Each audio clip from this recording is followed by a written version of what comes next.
जय श्री राम प्यारे। रामायण पढ़ना बहुत अच्छा होता है, इसलिए पहले राम फिर काम।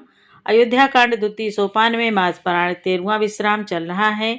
देव आदिदेव महादेव माँ पार्वती को कथा सुना रहे हैं। वही संवाद मुनि भरद्वाज जी को मुनि याज्ञवल्क्य जी सुना रहे हैं। बहुत प्यारा संवाद है। आज के संवाद में सुने। आज कैकेयी मंथरा का संवाद चल रहा है। आज मंथरा की बातों में माता कैकेयी आ जाती हैं और दो वरदान जो हैं माता कैकेयी के, उन वरदानों की याद दिलाती है मंथरा। और फिर माता कैकेयी आज कोप भवन में चली जाती हैं। फिर महाराज दशरथ जी आते हैं, कोप भवन में जाते हैं, बात करते हैं। बहुत प्यारा संवाद है, विस्तार से सुने। आप भी पढ़ें हमारे साथ चौपाई हिंदी सहित। और यदि पाठ पहली बार देख रहे हैं तो इस चैनल में प्यारे पूरी रामायण आपको मिल जाएगी। अच्छा लगे तो एक बार ज़रूर देखें और चैनल का सपोर्ट करें, ज़्यादा से ज़्यादा सपोर्ट करें।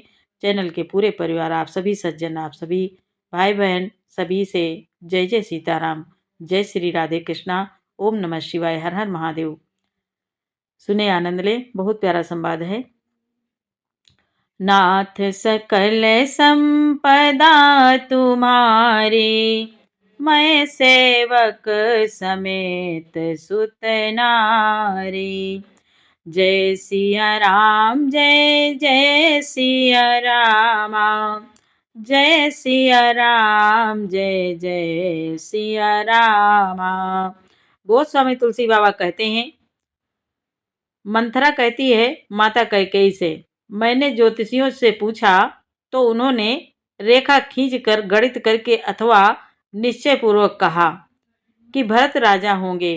यह सत्य बात है। हे भामिन, तुम करो तो उपाय मैं बताऊं। राजा तुम्हारी सेवा के वश में हैं। कैकेयी ने कहा, मैं तेरे कहने से कुएं में गिर सकती हूँ और कुएं में गिर सकती हूँ, पुत्र और पति को भी छोड़ सकती हूँ। जब तू मेरा बड़ा भारी दुख देखकर कुछ कहती है तो भला मैं अपने हित के लिए उसे क्यों न करूँगी। यहाँ तक संवाद। कल के पाठ में आगे सुने। कुबरी करी कबूली कैकेयी, कपट छुरी उर पाहन टेई। लखई नरानी निकट दुख कैसे, चरई हरित तिन बलि पशु जैसे। बाबा कहते हैं, कुबरी ने कैकेयी को सब तरह से कबूल करवाकर, अर्थात बलि पशु बनाकर, कपट रूप छुरी को अपने कठोर हृदय रूपी पत्थर पर टेया, उसकी धार को तेज किया। रानी कैकेयी अपने निकट के शीघ्र आने वाले दुख को कैसे नहीं देखती, जैसे बलि का पशु हरी हरी घास चरता है पर यह नहीं जानता कि मौत सिर पर नाच रही है। सुनत बात मृदु अंत कठोरी, देति मनहु मधु माहुर घोरी। कहई चेरी सुधि आहाई कि नाही, स्वामिनी कहियो कथा मोहि पाही। मंथरा की बातें सुनने में तो कोमल हैं, पर परिणाम में कठोर और भयानक हैं। मानो वह शहद में घोलकर जहर पिला रही हो। दासी कहती है, हे स्वामिन, तुमने मुझको एक कथा कही थी, उसकी याद है कि नहीं? जो कथा कही थी उसकी याद है कि नहीं? मंथरा बोली, दुई वरदान भूप सन थाती, मांगो आजो जुड़ावहु छाती। सुतहि राजू रामहि बनवासो, देहु लेहु सब सवति हुलासो। माता कैकेयी से मंथरा कहती है, तुम्हारे दो वरदान राजा के पास धरोहर हैं। आज उन्हें राजा से मांग कर अपनी छाती ठंडी करो। पुत्र को राज्य और राम को वनवास दो और सौत का सारा आनंद तुम ले लो। भूपति राम शपथ जब करई, तब मांगे हो जेहि बचनु न टरई। होइया काजु आजु निस बीते, बचनु मोर प्रिय माने हूँ जीते। मंत्रा कहती है, जब राजा राम की सौगंध खा ले तब वर मांगना, जिससे वचन टलने न पावे। आज की रात बीत गई तो काम बिगड़ जाएगा। मेरी बात को हृदय में मेरी बात को हृदय से प्रिय या प्राणों से भी प्यारी समझना। नाथ सकल संपदा तुम्हारी, मैं सेवक समेत सुत नारी। बड़ कुघातु करी पातकी रामा, कहसी कोप ग्रह जाहु सिया रामा। काजु संवारे हूँ सजग सब रामा, सहसा जनी पतिया हो सिया रामा। बाबा कहते हैं, पापनी मंथरा ने बड़ी बुरी घात लगाकर कहा, कोप भवन में जाओ, सब काम बड़ी सावधानी से बनाना, राजा पर सहसा विश्वास न कर लेना, उनकी बातों में न आ जाना। नाथ सकल संपदा तुम्हारी, मैं सेवक समेत सुत नारी। कुबरी रानी प्राण प्रिय, कुबरी रानी प्राण प्रिय जानी, बार बार बड़ी बुद्धि बखानी। तो ही समहित न मोर संसारा, बहे जात कई भैसिया धारा। बाबा कहते हैं, कुबरी को रानी ने प्राणों के समान प्रिय समझकर बार बार उसकी बड़ी बुद्धि का बखान किया और बोली, संसार में मेरा तेरे समान हितकारी और कोई नहीं है। तू मुझ बही जाती हुई के लिए सहारा हुई। जो विधि पूरब मनोरथ काली, करो तो ही चख पुतरियाली। बहुविधि चेरी आदरु देई, कोप भवन गवनी कैकेयी। बाबा कहते हैं, यदि विधाता कल मेरा मनोरथ पूरा कर दे तो हे सखी, मैं तुझे आंखों की पुतली बना लूं। इस प्रकार दासी को बहुत तरह से आदर देकर कैकेयी कोप भवन में चली गई। विपत्ति बीजु बर खारी तु चेरी, भुई भई कुमति कैकेयी केरी। भुई भई कुमति कैकेयी केरी। पाई कपट जलु अंकुर जामा, बर दो दल दुख फल परिणामा। बाबा कहते हैं, विपत्ति कलह बीज है, दासी वर्षा ऋतु है। कैकेयी की कुबुद्धि उस बीज के बोने के लिए जमीन हो गई। उसमें कपट रूपी जल पाकर अंकुर फूट निकला। दोनों वरदान उस अंकुर के दो पत्ते हैं और अंत में इसके दुख रूपी फल होगा। कोप समाजु साजी सब सोई, राजु करत निज कुमति बिगोई। राउर नगर कोलाहलु होई, या कुचाले कछु जान न कोई। यहाँ कुचाले कछु जान न कोई। बाबा कहते हैं, कैकेयी कोप का सब साज सज कर कोप भवन में जा सोई। राज करती हुई वह अपनी दुष्ट बुद्धि से नष्ट हो गई। राजमहल और नगर में धूमधाम मच रही है। इस कुचाल को कोई कुछ नहीं जानता। नाथ सकल संपदा तुम्हारी, मैं सेवक समेत सुत नारी। प्रमुदित पुर नर नारी सब रामा, सजहि सुमंगल चार सिया रामा। एक प्रविशहि एक निर्गम ही रामा, भीर भूप दरबार सिया रामा। बाबा कहते हैं, बड़े ही आनंदित होकर नगर के सब स्त्री पुरुष शुभ मंगलचार के साज सज रहे हैं। कोई भीतर आता है और कोई बाहर निकलता है। राजद्वार में बड़ी भीड़ हो रही है। नाथ सकल संपदा तुम्हारी, मैं सेवक समेत सुत नारी। बाल सखा सुनिहि हर साही, मिल 10 5 राम पहि जाहि।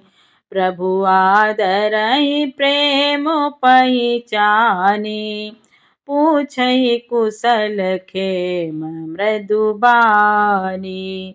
श्री रामचंद्र जी के बाल सखा राज तिलक का समाचार सुनकर हृदय में हर्षित होते हैं। वे 10 5 मिलकर श्री रामचंद्र जी के पास जाते हैं। प्रेम पहचान कर प्रभु श्री रामचंद्र जी उनका आदर करते हैं और कोमल वाणी से कुशल क्षेम पूछते हैं। फिरहि भवन प्रिय आय सुपाई, करत परस पर राम बड़ाई।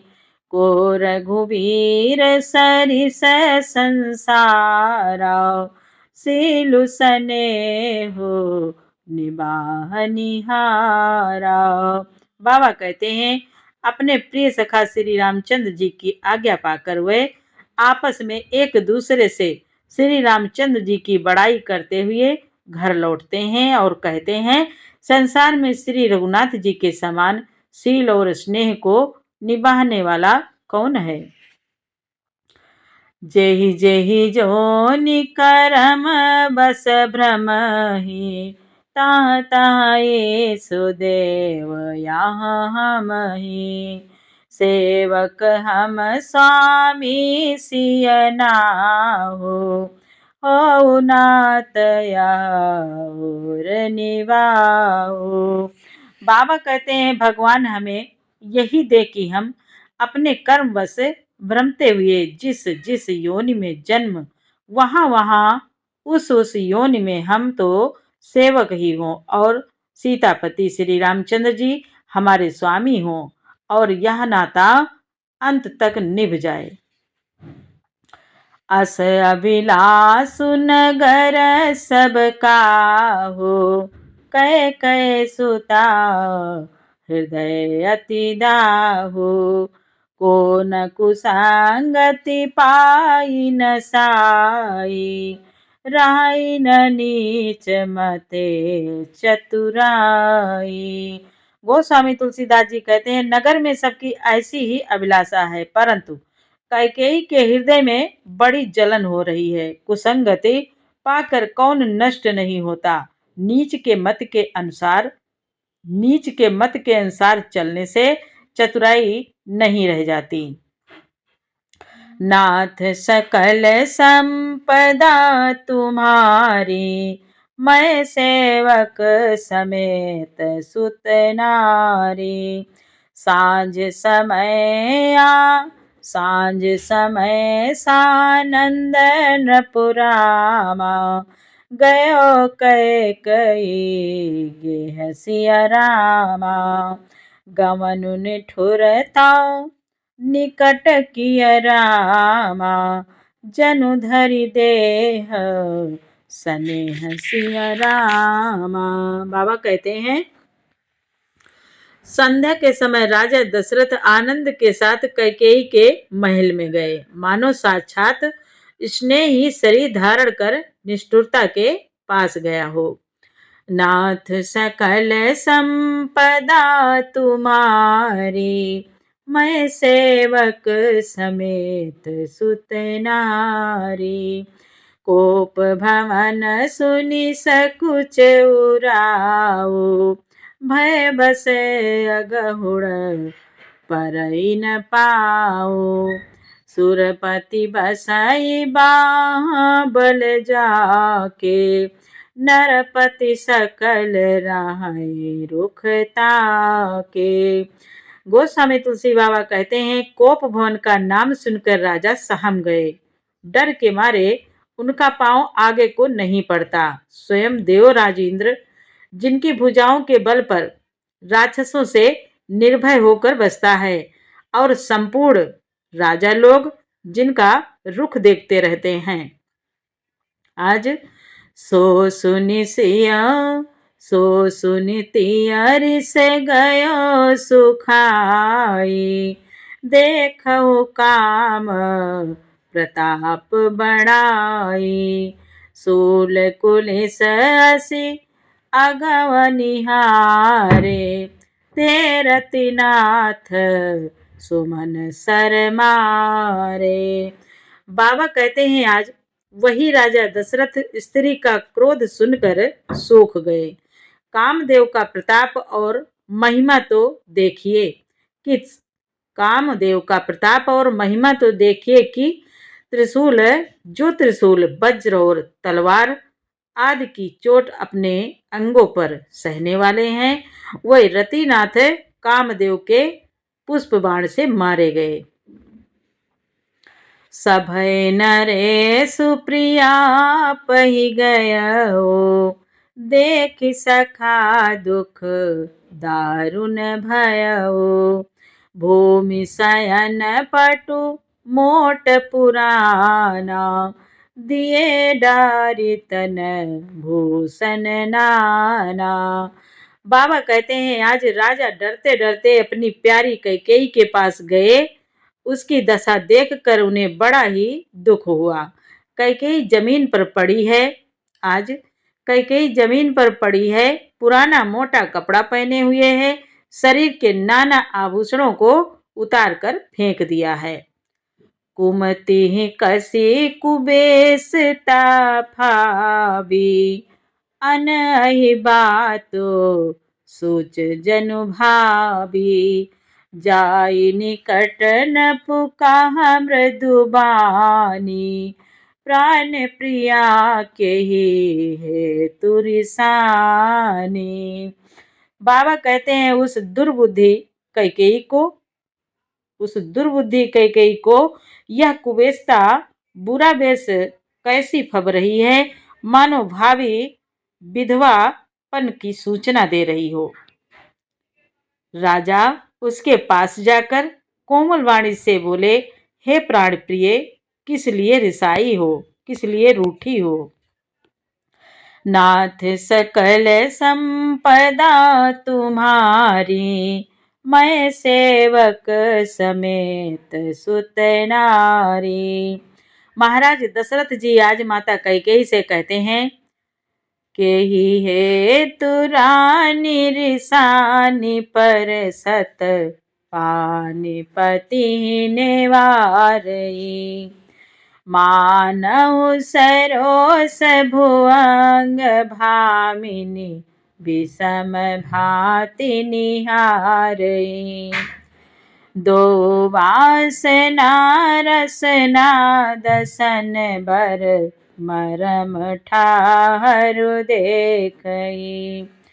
तुलसी नृपति भवता बेता बस, काम कौतुक लेखई। बाबा कहते हैं, आज महाराज दशरथ जी कहते हैं, रानी किस लिए रूठी हो। यह कहकर राजा उसे हाथ से स्पर्श करते हैं तो वह उनके हाथ को झटक कर हटा देती है और ऐसे देखती है मानो क्रोध में भरी हुई नागिन क्रूर दृष्टि से देख रही हो। दोनों वरदानों की वासनाएं उस नागिन की दो जीभें हैं और दोनों वरदान दांत हैं। वह काटने के लिए मर्म स्थान देख रही है। गोस्वामी तुलसीदास जी कहते हैं कि राजा दशरथ होनहार के वश में होकर इसे इस प्रकार हाथ झटकते हैं और नागिन की भांति देखने को कामदेव की क्रीड़ा ही समझ रहे हैं। नाथ सकल संपदा तुम्हारी, मैं सेवक समेत सुत नारी। बार बार कहा राव सुमुखी रामा, सुलोचनी पिक बचन सिया रामा। कारण मोहि सुनाओ रामा, गजगामिनी निज कोप कर रामा। आज बाबा कहते हैं, राजा बार बार कह रहे हैं, हे सुमुखी, हे सुलोचनी, हे कोकिल वाहिनी, हे गजगामिनी, मुझे अपने क्रोध का कारण तो सुना। नाथ सकल संपदा तुम्हारी, मैं सेवक समेत सुत नारी। आगे का पाठ कर सुनाएंगे प्यारे। पूरा पाठ सुनने के लिए आपको बहुत बहुत धन्यवाद। पाठ अच्छा लगा हो तो प्यारा सा लाइक जरूर करें, कमेंट में जय श्री राम जरूर लिखें। जय श्री राम।